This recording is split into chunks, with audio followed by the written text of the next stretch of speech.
वंदे मातरम। स्वागत है आप सभी का हमारे YouTube चैनल ओमजी सर पर। ब्लैक फंगस जो बीमारी है कोविड-19 की दूसरी लहर के साथ हमारे देश को अपनी जकड़ में लेती जा रही है। जी हां, बहुत ही खतरनाक तरीके से हमारे देश में यह बीमारी फैल रही है। हम जहां कोविड से नहीं उबर पा रहे हैं, इस ब्लैक फंगस ने अपने पांव पसार लिए हैं।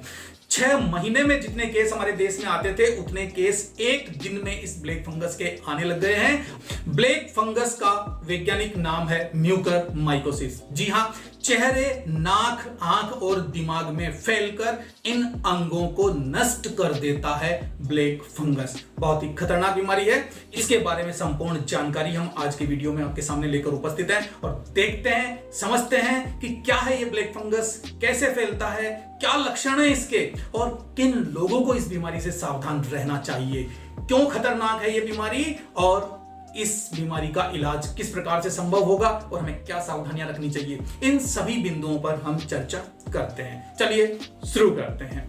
क्या है ये ब्लैक फंगस? यह एक फंगल इन्फेक्शन है जो खाद्य पौधों, सड़े फल सब्जियों में पनपता है, धूल, मिट्टी एवं नमी वाले स्थानों पर पनपता है, इंसान के बलगम में भी पाया जा सकता है। तो यह है ब्लैक फंगस जिसने हाहाकार मचाया हुआ है। अब कैसे फैलता है ये ब्लैक फंगस? लीजिए, हवा में फैले रोगाणुओं के संपर्क में आने पर त्वचा पर फैल सकता है, त्वचा पर चोट, रगड़ या जले हुए हिस्सों पर फैल सकता है, मिट्टी के संपर्क में आने पर खून के जरिए भी फैल सकता है।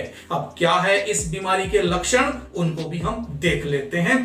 चेहरे में एक तरफ दर्द होने लगता है, सूजन हो जाती है या फिर सुन्न हो जाता है हमारा चेहरा, तो समझ लीजिए आपको म्यूकरमाइकोसिस हो सकता है।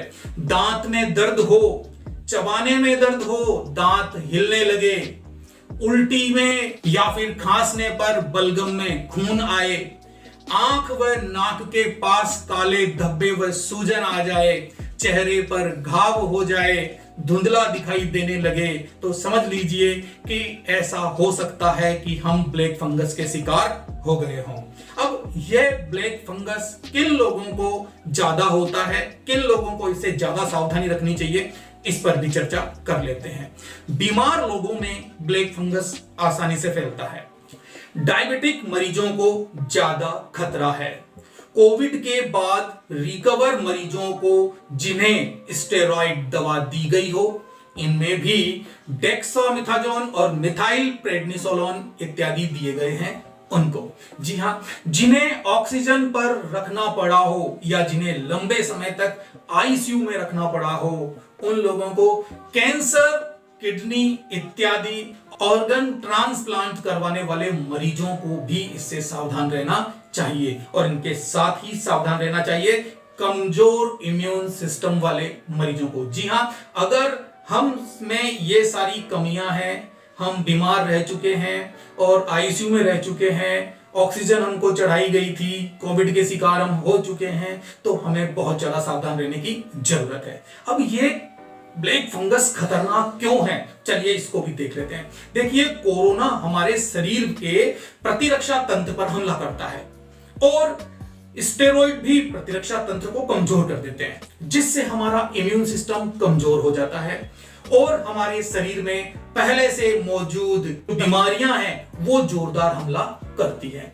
ऐसी स्थिति में फंगस हमारे खून की नाड़ियों में या फिर नसों में कहिए या फिर धमनियों में कहिए घुस जाता है और हमारे शरीर के उन हिस्सों में जैसे कि दिमाग, चेहरा, नाक, आंख पहुंच जाता है। वहां पहुंचकर वो क्या करता है, अपनी संख्या को बढ़ाता है, अपने आप की कॉपियां बनाता है और अपनी संख्या बढ़ाकर हमारी नसों को कर देता है ब्लॉक, जिससे हमारे उन हिस्सों में सूजन आती है या फिर घाव हो जाते हैं। और समय रहते अगर इस चीज को नहीं रोका जाए, इनकी बढ़ती हुई संख्या को नहीं रोका जाए, तो हमारे उस अंग की सर्जरी करनी पड़ सकती है। इसलिए ये बहुत ही खतरनाक बीमारी है, हमें इससे बचना चाहिए। अगर हम ब्लैक फंगस के शिकार हो जाएं, तो फिर क्या करना चाहिए? ब्लैक फंगस के लक्षण पाए जाने पर तुरंत संबंधित डॉक्टर जैसे कि ईएनटी, आई मेडिसिन, चेस्ट, प्लास्टिक सर्जरी विशेषज्ञ से हमें सलाह लेनी चाहिए और उनसे इसका इलाज करवाना चाहिए। क्या करते हैं डॉक्टर्स इसके इलाज में? एंटी फंगल दवाओं से इलाज किया जाता है। सर्जरी भी करनी पड़ सकती है अगर समस्या ज्यादा बढ़ गई है तो, और सर्जरी से पहले एंटी फंगल थेरेपी दी जाती है जो 4 से 6 सप्ताह तक चलती है। उसमें अगर हम ठीक हो जाते हैं तो ठीक है, और अगर बीमारी ज्यादा बढ़ गई, हम समय पर डॉक्टर के पास नहीं गए, तो निश्चित रूप से फिर सर्जरी ही अंतिम विकल्प बचता है। और अगर और ज्यादा देर हो जाते हैं तो हमें अपनी जान से हाथ धोना पड़ सकता है, इसलिए सावधान रहना बहुत जरूरी है। तो इस बीमारी से बचने के लिए हमें सावधानियां क्या रखनी चाहिए वो आप ढंग से देख लीजिए। धूल वाली जगह पर मास्क पहने रहना है। मिट्टी, खाद या फिर काई वाली जगहों पर आते जाते वक्त या फिर इनके संपर्क में जब आप आते हैं तो लंबे जूते व ग्लव्स पहनने चाहिए। ब्लड शुगर को टोटली कंट्रोल में रखना चाहिए। लक्षण पाए जाने पर तुरंत डॉक्टर से सलाह लेनी चाहिए। स्टेरॉइड का इस्तेमाल डॉक्टर की सलाह के बिना नहीं करना चाहिए। कोविड-19 से रिकवरी के बाद अपना विशेष ध्यान रखिए। एंटीबायोटिक और एंटीफंगल दवाइयों का इस्तेमाल डॉक्टर की सलाह से ही करें, अपनी मर्जी से नहीं करें। इस जानकारी को अपने तक ना रखिए, अपने दोस्तों को भी बताइए और सभी को ये जानकारी पहुंच जानी चाहिए। इसलिए इस वीडियो को शेयर कीजिए ताकि लोगों को ये जानकारी मिल सके।